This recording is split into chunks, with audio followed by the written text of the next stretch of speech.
Michel Francex. Président, concentration, pluralisme, régulation, liberté totale, liberté surveillée. En fait, c'est compliqué. Le mieux serait de la part d'un certain nombre de mes collègues, parce que c'est compliqué, de ne rien faire. Je pense que c'est peut-être pas comme ça que nous devons aborder le sujet. Alors évidemment, chacun a des nuances. Concentration. Moi, la concentration, lorsqu'il s'agit à ce que des entreprises ne meurent pas, à ce que lorsqu'elles permettent de se moderniser, lorsqu'elles permettent de faire de la concurrence et d'exister, et peut-être même de freiner des investisseurs étrangers, je n'y suis plus hostile. Madame Marie-Georges Buffet aurait raison de dire qu'il y a 10 ans, j'étais plutôt hostile. Mais le monde bouge. Et nous sommes obligés de bouger avec. Encore que sur la concentration, j'ai quand même deux choses à dire. Lorsqu'une entreprise automobile ne fonctionne pas, c'est affreux, parce qu'il n'a pas de clients. On décide de mettre au chômage technique un certain nombre d'ouvriers, mais la qualité ne baisse pas. Et on espère que de nouveaux clients le permettront. Lorsqu'un des concentrations de journalistes se fait et que ça se termine parce qu'il y ait moins de journalistes, s'il y a moins de journalistes dans le...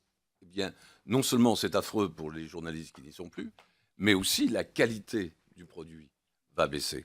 Et c'est plutôt sous cette forme-là que je m'intéresse à la concentration.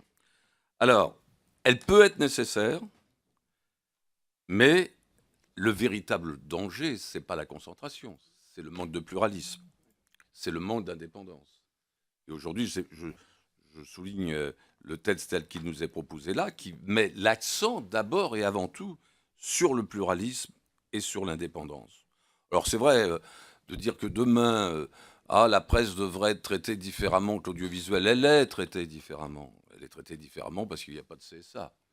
Mais d'un seul moment de dire les journalistes de presse ne pourraient pas avoir d'instance les défendant alors que les journalistes de audiovisuel les ont, c'est une injustice de plus qui pourrait être ajoutée. Donc l'article numéro 1 a tout son sens. Je voulais terminer en vous disant, en fait, la presse écrite, elle fonctionne de deux façons. Par les aides à la presse, et on nous dit que c'est du politique, et d'ailleurs parfois ça peut l'être, ou en tout cas c'est difficile à expliquer, et par des actionnaires qui sont en même temps responsables de grosses entreprises, dont ils sont annonceurs, et qui à ce moment-là aussi disent tout n'est pas faisable. Alors vous voyez bien pourquoi il est important de trouver le juste milieu, et je terminerai par une boutade à mon ami Christian Kert en disant je pense que si Montesquieu était là, il dirait cette loi est nécessaire. Et il nous dirait veillons à ce que dans les années à venir, il n'y ait pas des lois inutiles qui affaiblissent cette loi nécessaire. Merci Michel Francex. La parole est à Dominique Nachury.